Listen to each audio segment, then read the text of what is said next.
The children were always called Blue Eyes and the Turkey, and they came by the names in this manner. The elder one was like her dear father, who was far away at sea, and when the mother looked up, she would often say, "Child, you have taken the pattern of your father's eyes," for the father had the bluest of blue eyes, and so gradually his little girl came to be called after them. The younger one had once, while she was still almost a baby, cried bitterly because a turkey that lived near to the cottage and sometimes wandered into the forest suddenly vanished in the middle of the winter, and to console her, she had been called by its name. Now the mother and Blue Eyes and the turkey and the baby all lived in a lonely cottage on the edge of the forest. The forest was so near that the garden at the back seemed part of it, and the tall fir trees were so close that their big black arms stretched all over the little thatched roof, and when the moon shone upon them, their tangled shadows were all over the whitewashed walls. It was a long way to the village, nearly a mile and a half, and the mother had to work hard and had not time to go often herself to see if there was a letter at the post office from the dear father, and so very often in the afternoon she used to send the two children. They were very proud of being able to go alone, and often ran half the way to the post office. When they came back tired with the long walk, there would be the mother waiting and watching for them, and the tea would be ready, and the baby crowing with delight, and by any chance, if there was a letter from the sea, then they were happy indeed. The cottage room was so cozy. The walls were as white as snow, inside as well as out, and against them hung the cake tin and the baking dish, and the lid of the large saucepan that had been worn out long before the children could remember, and the fish slice, and all polished and shining as bright as silver. On one side of the fireplace above the bellows hung the almanac, and on the other the clock that always struck the wrong hour and was always running down too soon, but it was a good clock, with a little picture on its face, and sometimes ticked away for nearly a week without stopping. The baby's high chair stood in one corner, and in another there was a cupboard hung up high against the wall, in which the mother kept all manner of little surprises. The children often wondered how the things that came out of the cupboard had got into it, for they seldom saw them put there. "Dear children," the mother said one afternoon late in the autumn, "it is very chilly for you to go to the village, but you must walk quickly, and who knows but what you may bring back a letter saying that dear father is already on his way to England." Then Blue Eyes and the turkey made haste and were soon ready to go. "Don't be long," the mother said, as she always did before they started. "Go the nearest way, and don't look at any strangers you meet, and be sure you do not talk with them." "No, mother," they answered, and then she kissed them and called them dear good children, and they joyfully started on their way. The village was gayer than usual, for there had been a fair the day before, and the people who had made merry still hung about the street as if reluctant to own that their holiday was over. "I wish we had come yesterday," Blue Eyes said to the turkey. "Then we might have seen something." "Look there," said the turkey, and she pointed to a stall covered with gingerbread. But the children had no money. At the end of the street, close to the Blue Lion where the coaches stopped, an old man sat on the ground with his back resting against the wall of a house, and by him, with smart collars round their necks, were two dogs.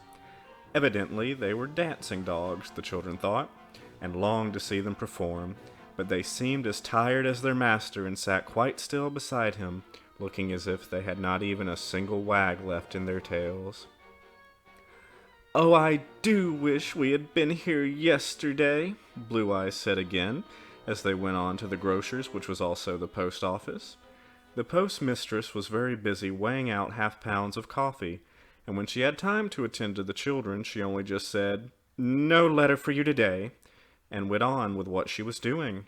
Then Blue Eyes and the turkey turned away to go home. They went back slowly down the village street, past the man with the dogs again. One dog had roused himself and sat up rather crookedly with his head a good deal to one side, looking very melancholy and rather ridiculous. But on the children went towards the bridge and the fields that led to the forest. They had left the village and walked some way, and then just before they reached the bridge they noticed, resting against a pile of stones by the wayside, a strange, dark figure. At first they thought it was someone asleep. Then they thought it was a poor woman ill and hungry, and then they saw that it was a strange-looking wild girl who seemed very unhappy, and they felt sure that something was the matter. So they went and looked at her, and thought they would ask her if they could do anything to help her, for they were kind children, and sorry indeed for anyone in distress.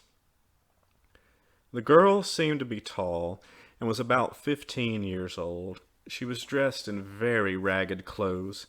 Bound her shoulders there was an old brown shawl, which was torn at the corner that hung down the middle of her back. She wore no bonnet, and an old yellow handkerchief which she had tied round her head had fallen backwards, and was all huddled up round her neck. Her hair was coal black, and hung down uncombed and unfastened, just anyhow. It was not very long, but it was very shiny, and it seemed to match her bright black eyes and dark freckled skin. On her feet were coarse gray stockings and thick shabby boots, which she evidently forgotten to lace up. She had something hidden away under her shawl, but the children did not know what it was. At first they thought it was a baby, but when, on seeing them coming towards her, she carefully put it under her and sat upon it, they thought they must be mistaken. She sat watching the children approach, and did not move or stir till they were within a yard of her. Then she wiped her eyes, just as if she had been crying bitterly, and looked up. The children stood still in front of her for a moment, staring at her and wondering what they ought to do. "Are you crying?" they asked shyly. To their surprise, she said in a most cheerful voice, "Oh dear, no, quite the contrary. Are you?" They thought it rather rude of her to reply in this way, for anyone could see they were not crying. They felt half in mind to walk away, but the girl looked at them so hard with her big black eyes that they did not like to do so till they had said something else. "Perhaps you have lost yourself?" they said gently. But the girl answered promptly, "Certainly not. Why, you have just found me. Besides," she added, "I live in the village." The children were surprised at this, for they had never seen her before, and they thought they knew all the village folk by sight. "We often go to the village," they said, thinking it might interest her. "Indeed," she answered. That was all, and again they wondered what to do. Then the turkey, who had an inquiring mind, put a good straightforward question. "What are you sitting on?" she asked. "On a pear drum," the girl answered, still speaking in a most cheerful voice, at which the children wondered, for she looked very cold and uncomfortable. "What is a pear drum?" they asked. "I am surprised at your not knowing," the girl answered. "Most people in good society have one." And then she pulled it out and showed it to them. It was a curious instrument, a good deal like a guitar in shape. It had 3 strings, but only 2 pegs by which to tune them. The 3rd string was never tuned at all, and thus added to the singular effect produced by the village girl's music. And yet, oddly, the pear drum was not played by touching its strings, but by turning a little handle cunningly hidden on one side. But the strange thing about the pear drum was not the music it made, or the strings, or the handle, but a little square box attached to one side. The box had a little flat lid that appeared to open by a spring. That was all the children could make out at first. They were most anxious to see inside the box, or to know what it contained, but they thought it might look curious to say so. "It really is a most beautiful thing, is a pear drum," the girl said, looking at it and speaking in a voice that was almost affectionate. "Where did you get it?" the children asked. "I bought it," the girl answered. "Didn't it cost a great deal of money?" they asked. "Yes," answered the girl slowly, nodding her head. "It cost a great deal of money. I am very rich," she added. And this the children thought a really remarkable statement. for they had not supposed that rich people dressed in old clothes or went about without bonnets. She might at least have done her hair, they thought, but they did not like to say so. "You don't look rich," they said slowly, and in as polite a voice as possible. "Perhaps not," the girl answered cheerfully. At this the children gathered courage and ventured to remark, "You look rather shabby." They did not like to say ragged. "Indeed," said the girl, in a voice of one who had heard a pleasant but surprising statement. "A little shabbiness is very respectable," she added in a satisfied voice. "I must really tell them this," she continued, and the children wondered what she meant. She opened the little box by the side of the pear drum and said, just as if she were speaking to someone who could hear her, "They say I look rather shabby. It is quite lucky, isn't it?" "Why, you are speaking to no one," they said, more surprised than ever. "Oh dear, yes, I am speaking to them both." "Both?" they said, wondering. "Yes, I have here a little man dressed as a peasant and wearing a wide slouch hat with a large feather, and a little woman to match dressed in a red petticoat and a white handkerchief pinned across her bosom. I put them on the lid of the box, and when I play they dance most beautifully. The little man takes off his hat and waves it in the air, and the little woman holds up her petticoat a little bit on one side with one hand, and with the other sends forward a kiss." "Oh, let us see, do let us see," the children cried, both at once. Then the village girl looked at them doubtfully. "Let you see?" she said slowly. "Well, I am not sure that I can. Tell me, are you good?" "Yes, yes," they answered eagerly. "We are good." "Then it's quite impossible," she answered, and resolutely closed the lid of the box.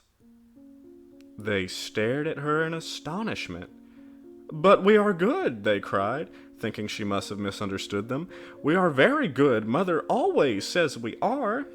"So you remarked before," the girl said, speaking in a tone of derision. Still the children did not understand. "Then can't you let us see the little man and woman?" they asked. "Oh, dear, no," the girl answered. "I only show them to naughty children." "To naughty children?" they exclaimed. "Yes, to naughty children," she answered, "and the worse the children, the better do the little man and woman dance." She put the pear drum carefully under her ragged cloak and prepared to go on her way. "I really could not have believed that you were good," she said reproachfully, as if they had just accused themselves of some great crime. "Well, good day."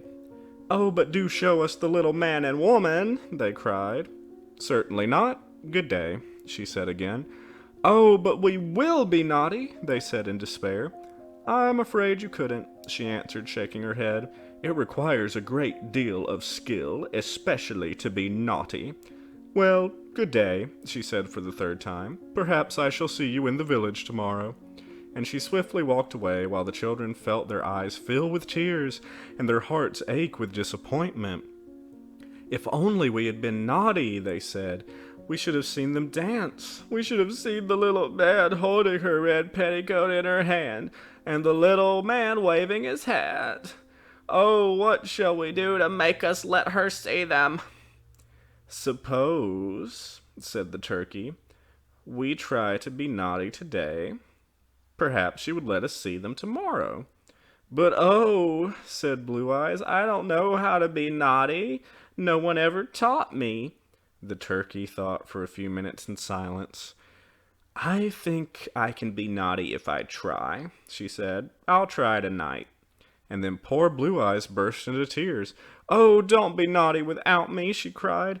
"It would be so unkind of you. You know I want to see the little man and woman just as much as you do. You are very, very unkind." And she sobbed bitterly. And so, quarreling and crying, they reached their home.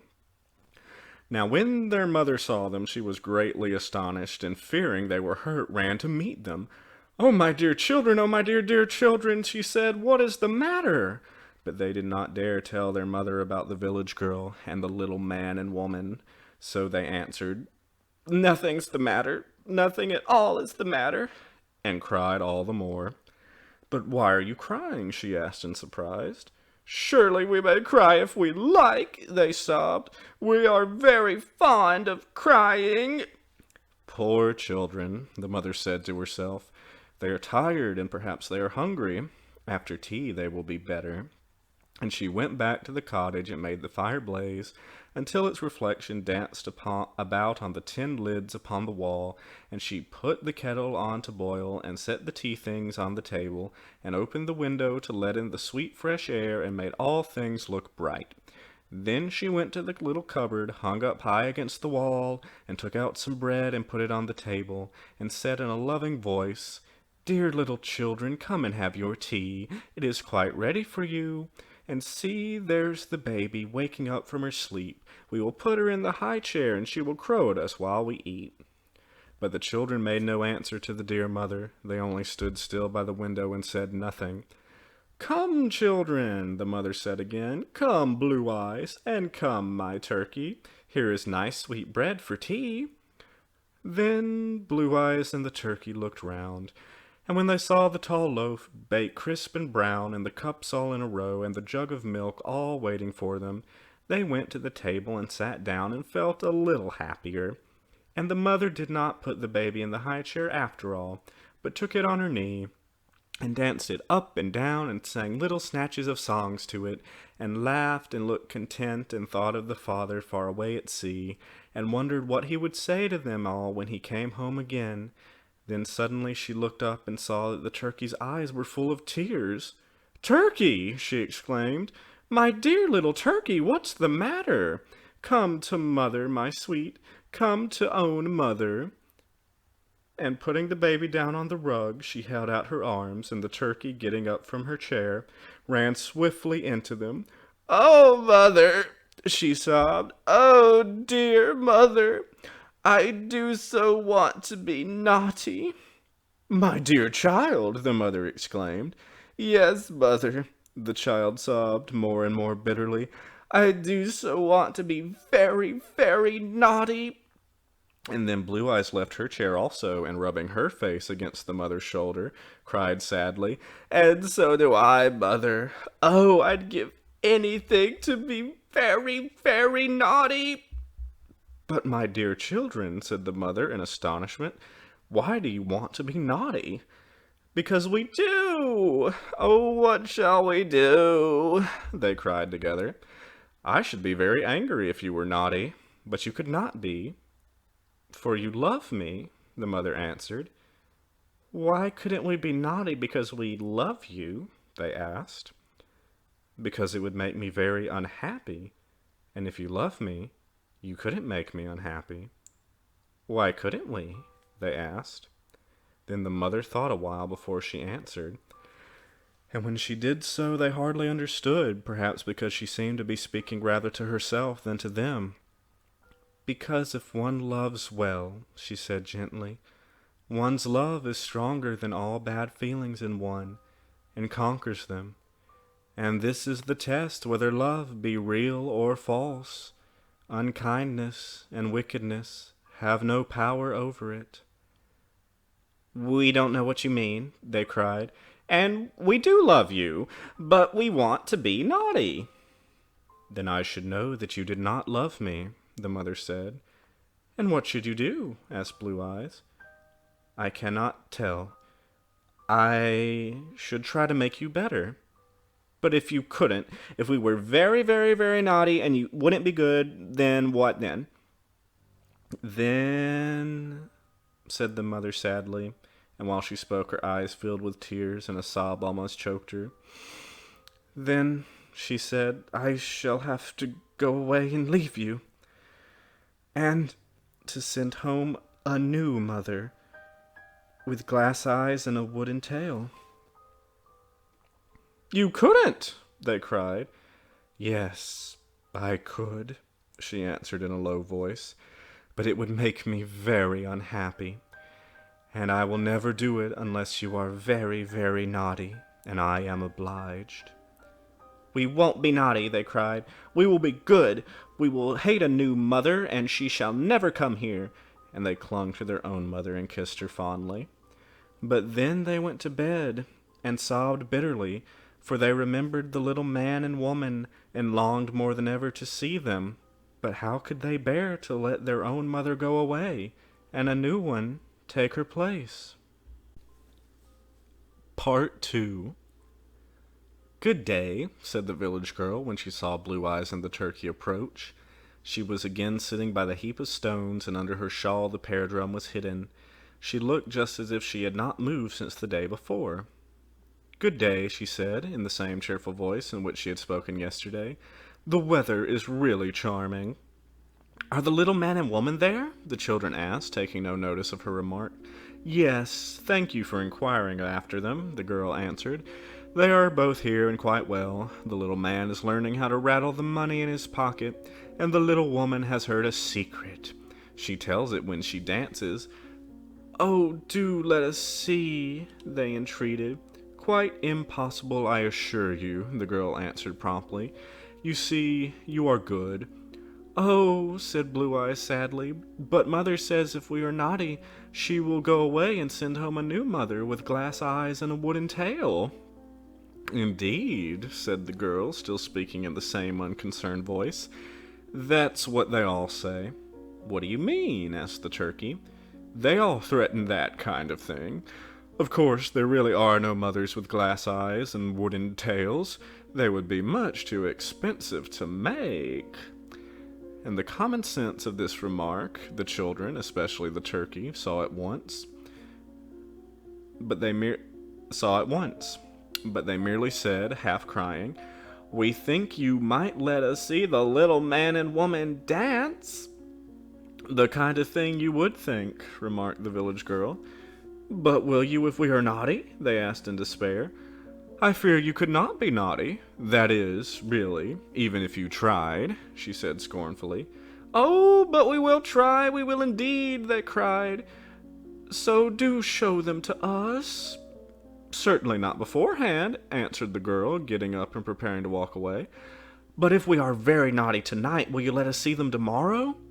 "Questions asked today are always best answered tomorrow," the girl said, and turned round as if to walk on. "Good day," she said blithely. "I must really go and play a little to myself. Good day," she repeated, and then suddenly she began to sing. "Oh, sweet and fair's the ladybird, and so's the bumblebee, but I myself have long preferred the gentle chimpanzee." "I beg your pardon," she said, stopping and looking over her shoulder. "It's very rude to sing without leave before company. I won't do it again." "Oh, do go on," the children said. "I'm going," she said, and walked away. "No, we meant go on singing," they explained. "And do let us just hear you play," they entreated, remembering that as yet they had not heard a single sound from the pear drum. "Quite impossible," she called out as she went along. "You are good, and as I remarked before, the pleasure of goodness centers in itself. The pleasures of naughtiness are many and varied. Good day," she shouted, for she was almost out of hearing. For a few minutes the children stood still looking after her. Then they broke down and cried. "She might have let us see them," they sobbed.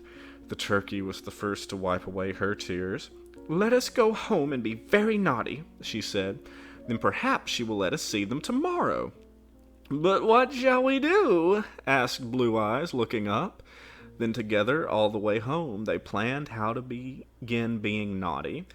And that afternoon the dear mother was sorely distressed, for instead of sitting at their tea as usual with smiling, happy faces, and then helping her to clear away and doing all that she told them, they broke their mugs and threw their bread and butter on the floor. And when the mother told them to do one thing, they carefully went and did another. And as for helping her to put away, they left her to do it all by herself, and only stamped their feet with rage when she told them to go upstairs until they were good. We won't be good, they cried. We hate being good, and we will always be naughty. We like being naughty very, very much. Do you remember what I told you that I should do if you were very, very naughty? She asked sadly. Yes, we know, but it isn't true, they cried. There is no mother with a wooden tail and glass eyes, and if there were, we should just stick pins into her and send her away. But there is none. Then the mother became really angry at last and sent them off to bed. But instead of crying and being sorry at her anger, and they laughed for joy. And when they were in bed, they sat up and sang merry songs at the tops of their voices. The next morning, quite early, without asking leave from the mother, the children got up and ran off as fast as they could over the fields towards the bridge to look for the village girl. She was sitting as usual by the heap of stones, with the pear drum under her shawl. Now please show us the little man and woman, they cried, and let us hear the pear drum. We were very naughty last night. But the girl kept the pear drum carefully hidden. We were very naughty, the children cried again. Indeed, she said in precisely the same tone in which she had spoken yesterday. But we were, they repeated. We were indeed. So you say, she answered. You were not half naughty enough. Why, we were sent to bed. Just so, said the girl, putting the other corner of the shawl over the pear drum. If you had been really naughty, you wouldn't have gone to bed. But you can't help it, you see. As I remarked before, it requires a great deal of skill to be naughty well. But we broke our mugs. We threw our bread and butter on the floor. We did everything we could to be tiresome. Mere trifles, answered the village girl scornfully. Did you throw cold water on the fire? Did you break the clock? Did you pull all the tins down from the walls and throw them on the floor? No, exclaimed the children aghast. We did not do that. I thought not, the girl answered. So many people mistake a little noise and foolishness for real naughtiness. But, as I remarked before, it wants skill to do the thing properly. Well, good day. And before they could say another word, she had vanished. We'll be much worse, the children cried in despair. We'll go and do all the things she says. And then they went home and did all these things. They threw water on the fire, they pulled down the baking dish and the cake tin, the fish slice and the lid of the saucepan they had never seen, and banged them on the floor. They broke the clock and danced on the butter. They turned everything upside down, and then they sat still and wondered if they were naughty enough. And when the mother saw all that they had done, she did not scold them as she had the day before, or send them to bed, but she just broke down and cried.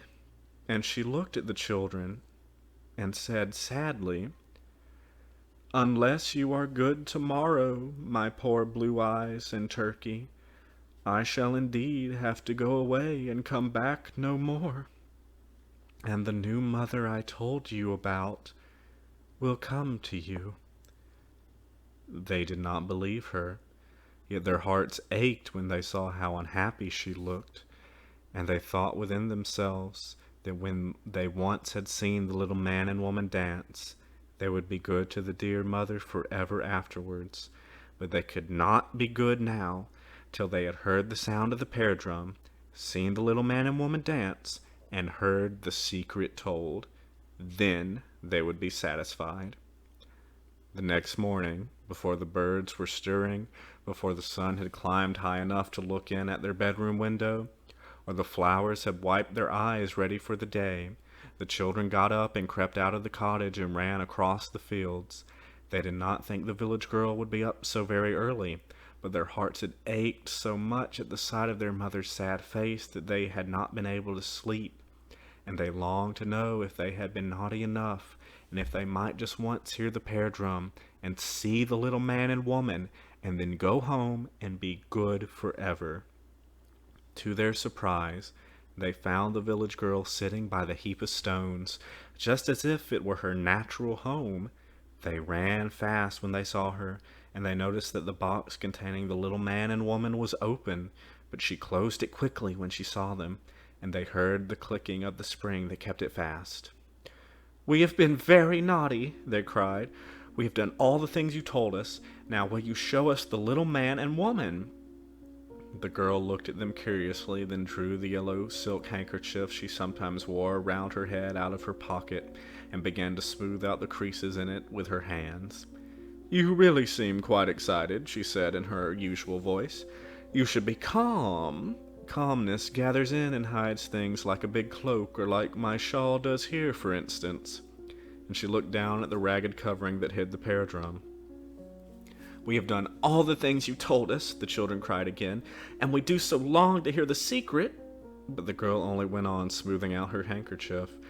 "I am so very particular about my dress," she said. They could hardly listen to her in their excitement.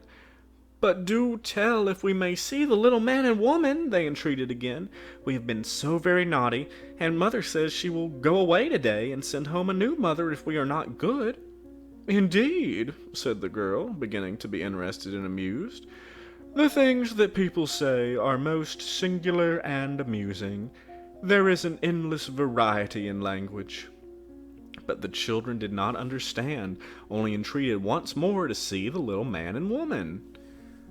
"Well, let me see," the girl said at last, just as if she were relenting. "When did your mother say she would go?" "But if she goes, what shall we do?" The children, they cried in despair. "We don't want her to go. We love her very much. Oh, what shall we do if she goes?" "People go and people come. First they go and then they come. Perhaps she will go before she comes. She couldn't come before she goes. You had better go back and be good," the girl added suddenly. "You are really not clever enough to be anything else, and the little woman's secret is very important. She never tells it for make-believe naughtiness." "But we did all the things you told us," the children cried despairingly. "You didn't throw the looking-glass out of a window, or stand the baby on its head." "No, we didn't do that," the children gasped. "I thought not," the girl said triumphantly. "Well, good day. I shall not be here tomorrow. Good day." "Oh, but don't go away," they cried. "We're so very unhappy. Do let us see them just once." "Well, I shall go past your cottage at 11 o'clock this morning," the girl said. "Perhaps I shall play the pear drum as I go by." "And will you show us the man and woman?" they asked.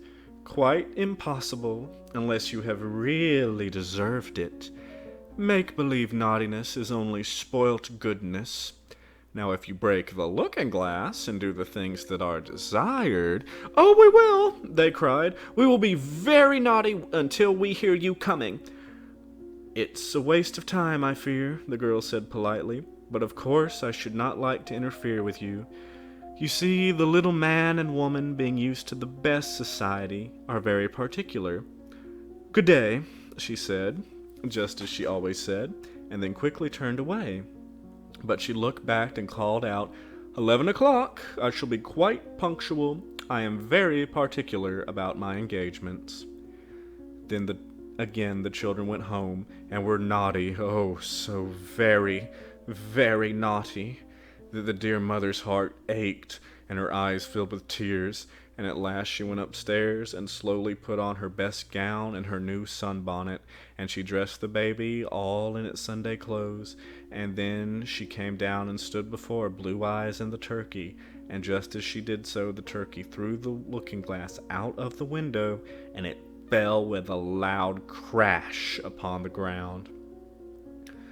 "Goodbye, my children," the mother said sadly, kissing them. "Goodbye, my Blue Eyes. Goodbye, my turkey. The new mother will be home presently. Oh, my poor children!" And then, weeping bitterly, the mother took the baby in her arms and turned to leave the house. "But, Mother," the children cried, "we are—" And then suddenly the broken clock struck 10:30, and they knew that in half an hour the village girl would come by playing on the pear drum. But, mother, we will be good at 11:30. Come back at 11:30, they cried, and we'll both be good. We will indeed. We must be naughty till 11 o'clock. But the mother only picked up the little bundle in which she had tied up her cotton apron and a pair of old shoes, and she went slowly out the door. It seemed as if the children were spellbound and they could not follow her.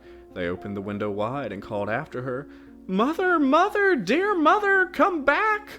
We will be good. We will be good now. We will be good forevermore if you will come back." But the mother only looked round and shook her head, and they could see the tears falling down her cheeks. "Come back, dear mother!" cried Blue Eyes, but still the mother went on across the fields. "Come back, come back!" cried the turkey, but still the mother went on.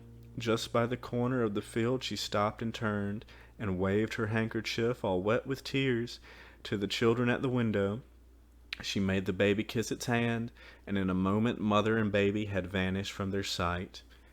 Then the children felt their hearts ache with sorrow, and they cried bitterly just as mother had done.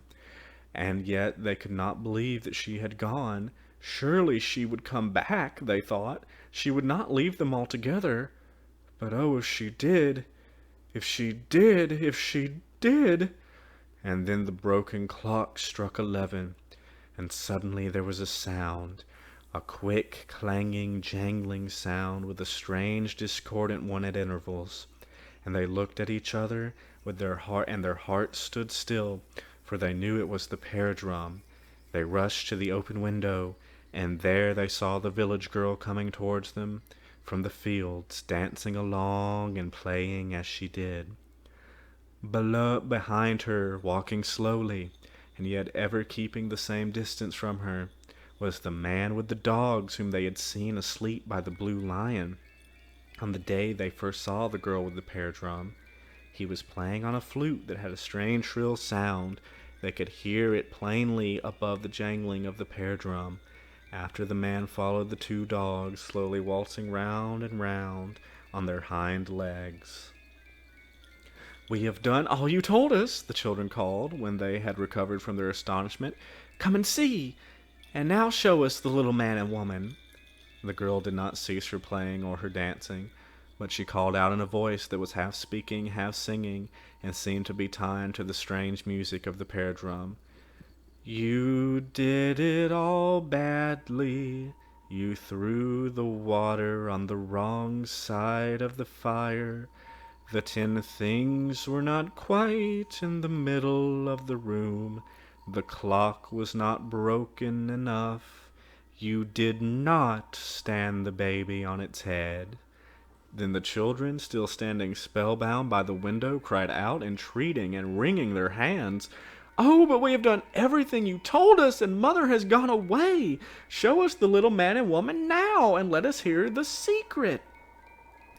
As they said this, the girl was just in front of the cottage, but she did not stop playing. The sound of the strings seemed to go through their hearts. She did not stop dancing. She was already passing the cottage by. She did not stop singing, and all she said sounded like part of a terrible song. And still the man followed her, always at the same distance, playing shrilly on his flute. And still the two dogs waltzed round and round after him, their tails motionless, their legs straight, their collars clear and white and stiff. On they went, all of them together. "Oh, stop!" the children cried, "and show us the little man and woman now." But the girl sang out loud and clear, while the string that was out of tune twanged above her voice. "The little man and woman are far away. See, their box is empty." And then for the first time the children saw that the lid of the box was raised and hanging back, and that no little man and woman were in it. "I'm going to my own land," the girl sang, "to the land where I was born." And she went on towards the long straight road that led to the city many, many miles away. "But our mother is gone!" the children cried. "Our dear mother, will she ever come back?" "No," sang the girl, She'll never come back. She'll never come back. I saw her by the bridge. She took a boat upon the river.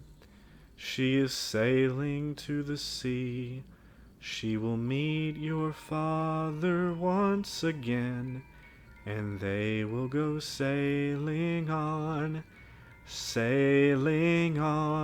to the countries far away. And when they heard this, the children cried out, but they could say no more, for their hearts seemed to be breaking.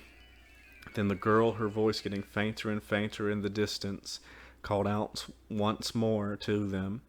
But for the dread that sharpened their ears, they would hardly have heard her, for she was far away, and so discordant was the music.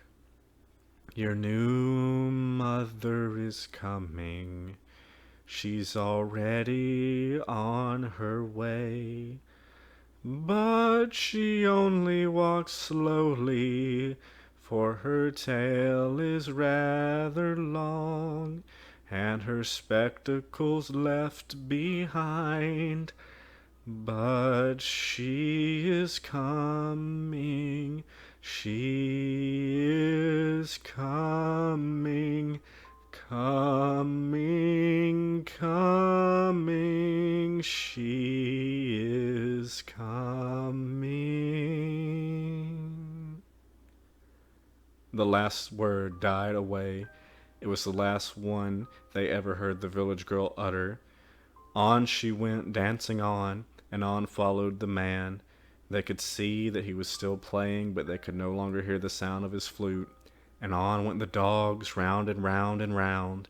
On they all went, farther and farther away, till they were separate things no more, till they were just a confused mass of faded color, till they were a dark, misty object nothing could define, till they had vanished altogether, and forever. Then the children turned and looked at each other and at the little cottage home that only a week before had been so bright and happy, so cozy and so spotless. The fire was out, and the water was still among the cinders. The baking dish and cake tin, the fish slice and the saucepan lid, which the dear mother used to spend so much time in rubbing, were all pulled down from the nails on which they had hung so long, and were lying on the floor. And there was the clock all broken and spoilt. The little picture upon its face could be seen no more, and though it sometimes struck a stray hour, it was with the tone of a clock whose hours are numbered. And there was the baby's high chair, but no little baby to sit in it. There was the cupboard on the wall, and never a sweet loaf on its shelf. And there were the broken mugs, and the bits of bread tossed about, and the greasy boards which the mother had knelt down to scrub until they were white as snow. In the midst of all stood the children, looking at the wreck they had made, their hearts aching, their eyes blinded with tears, and their poor little hands clapped together in misery. "Oh, what shall we do?" cried Blue Eyes. "I wish we had never seen the village girl and the nasty, nasty pear drum." "Surely mother will come back," sobbed the turkey. "I am sure we shall die if she doesn't come back." "I don't know what we shall do if the new mother comes," cried Blue Eyes. "I shall never, never like any other mother. I don't know what we shall do if that dreadful mother comes." "We won't let her in," said the turkey. "But perhaps she'll walk in," sobbed Blue Eyes. Then Turkey stopped crying for a minute to think what should be done. "We will bolt the door," she said, "and shut the window, and we won't take any notice when she knocks." So they bolted the door and shut the window and fastened it. And then, in spite of all they had said, they felt naughty again, and longed after the little man and woman they had never seen, far more than after the mother who had loved them all their lives. But then they did not really believe that their own mother would not come back, or that any new mother would take her place. When it was dinner time, they were very hungry, but they could only find some stale bread, and they had to be content with it. "Oh, I wish we had heard the little woman's secret," cried the turkey. "I wouldn't have cared then." All through the afternoon they sat watching and listening for fear of the new mother, but they saw and heard nothing of her, and gradually they became less and less afraid lest she should come. Then they thought that perhaps when it was dark their own dear mother would come home, and perhaps if they asked her to forgive them she would. And then Blue Eyes thought that if their mother did come she would be very cold, so they crept out at the back door and gathered in some wood. And at last, for the grate was wet and it was a great deal of trouble to manage it, they made a fire.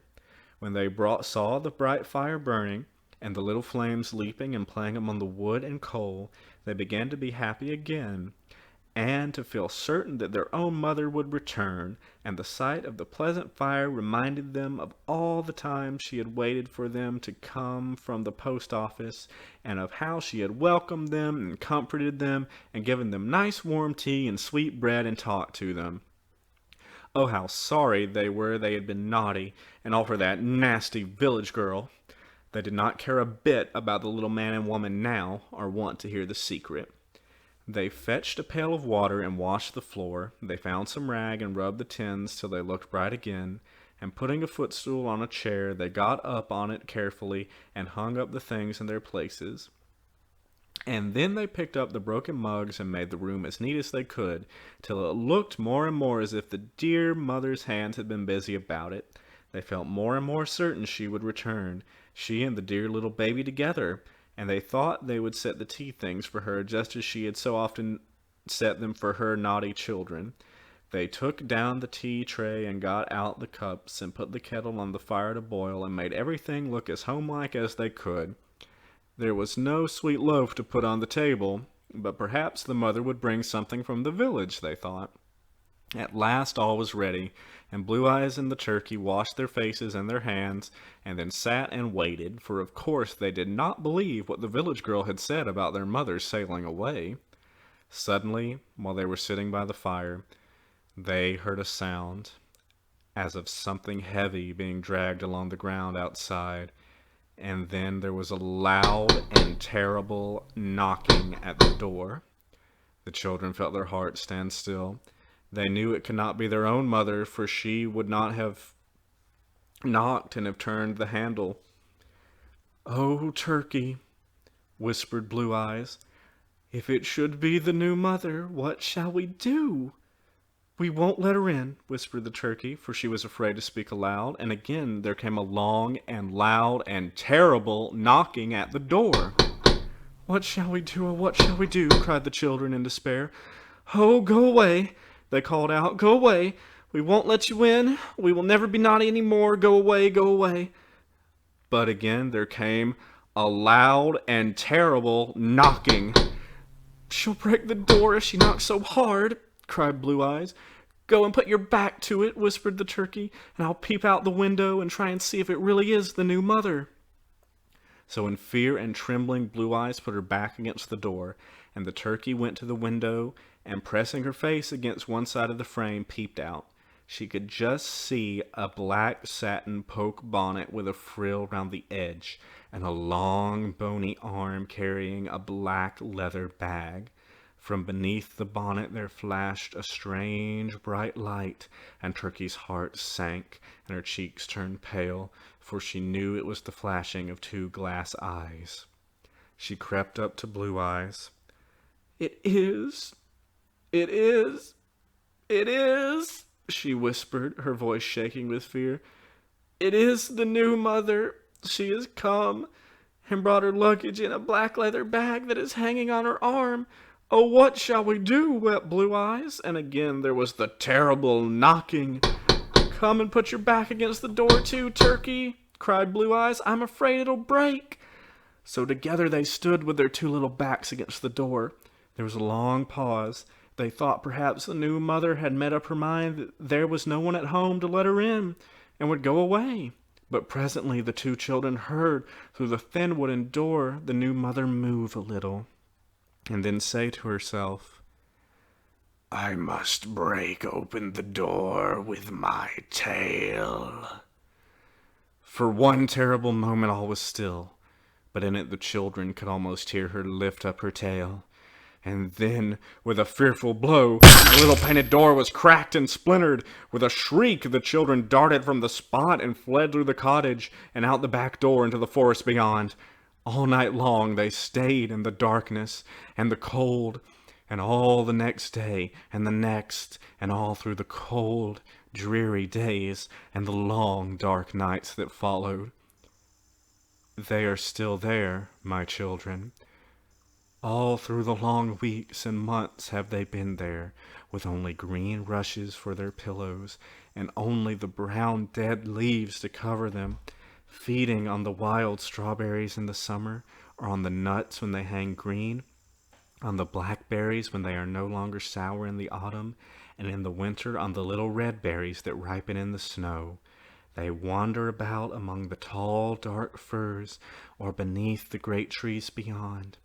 Sometimes they stay to rest beside the little pool near the copse where the ferns grow thickest, and they long and long, with a longing that is greater than words can say, to see their own dear mother again, just once again, to tell her that they'll be good forevermore. Just once again. And still the new mother stays in the little cottage, but the windows are closed and the doors are shut, and no one knows what the inside looks like. Now and then, when the darkness has fallen and the night is still, hand in hand Blue Eyes and the turkey creep up near to the home in which they were once so happy, and with beating hearts they watch and listen.